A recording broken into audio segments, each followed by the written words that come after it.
Hello guys, welcome back to the YouTube channel. So today we'll be discussing about maps.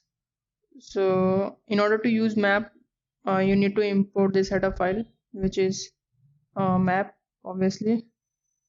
Yeah.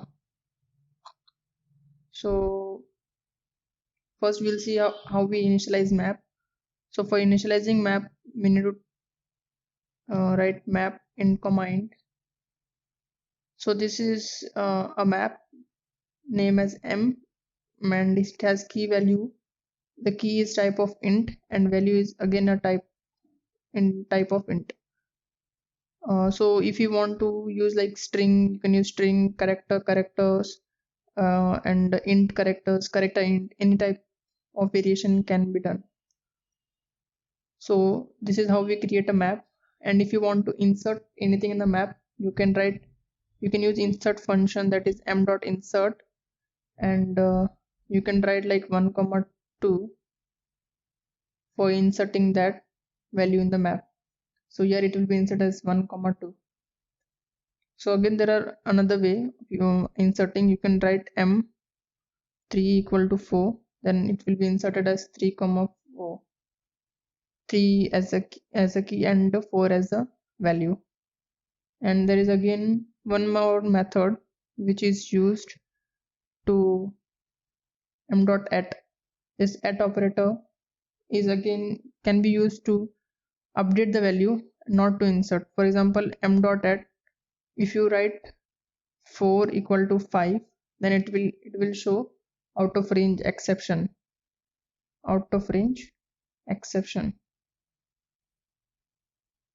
So this can be used only to update. So if you write m dot at 3 equal to 5, then it will automatically update this value to 5.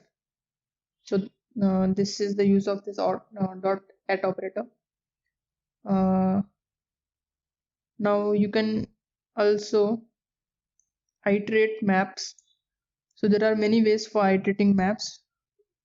So one is using for each. So for auto x in m. So and you can print that value as x dot first. Here we need to make sure that we use dot operator in case of for each, and you can write x dot second for the second, that is this is the key and this is the value. So this is how we iterate and print the values in the map. So if you want to use iterator, you can first make the iterator of for map. So you can write map iterator it. The only thing you need to take care is if the iterator is for the map which contain int comma int, then you need to make sure that you make the iterator of the same thing. Like the map is m which contain key value as int comma int, then you need to make the iterator of same kind. So this should match with this. And how we are going to iterate is nothing but simple for loop. So you can write for it equal to m dot begin and it not equal to m dot end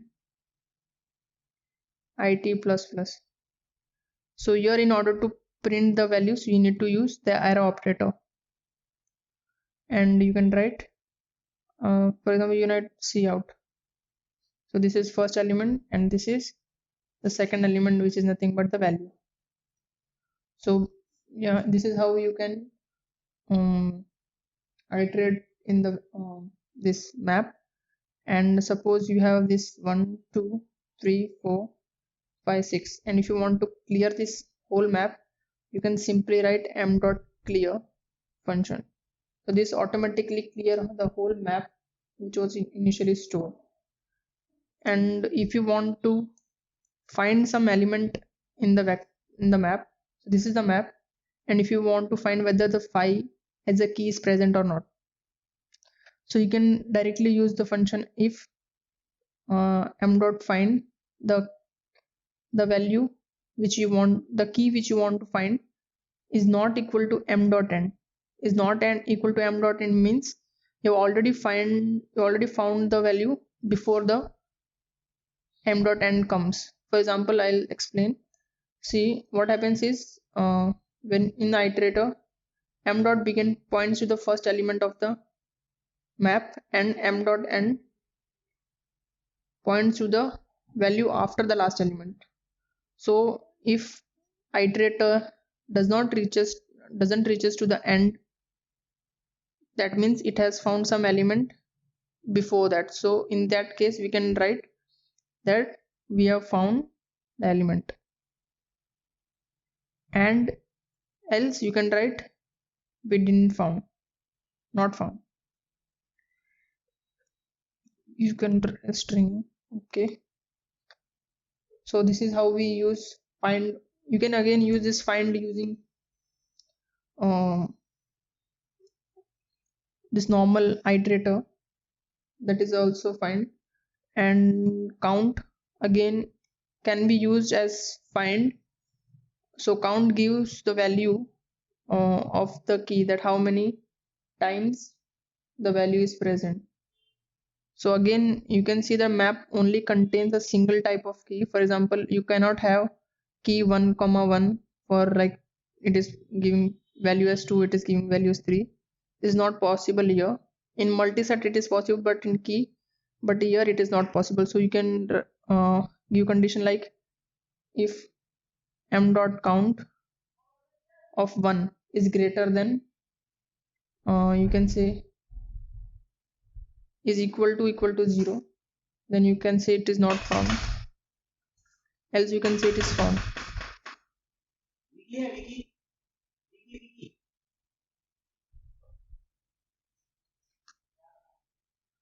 So this is again how we use the find function. You can use count for counting the values. Now there are some other function you can use. You can use lower bound and upper bound, similar to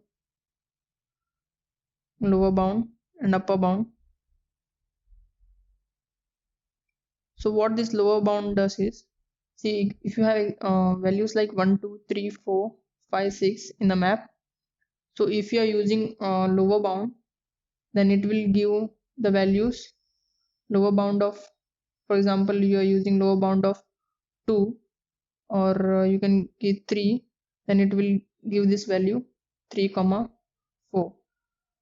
And if you're using upper bound for 3, it will give this 5, 6. So this will give 5, 6 if you use upper bound. So how we use upper bound in this is nothing but you can use like this, or you can write m dot upper bound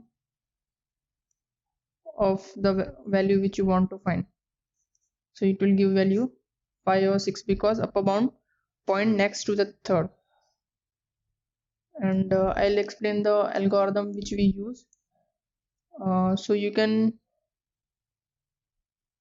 find the begin, end, and you can find whether the size is, what is the size of the map, if it is empty or not. You can do this operation in order of 1 for all. And if you want to insert some values, if you want to find some values, and if you want to count some values, then you can do that in order of log n. So that is a great advantage of using map. So how this map does this in log of n is, map uses self-balancing binary search trees,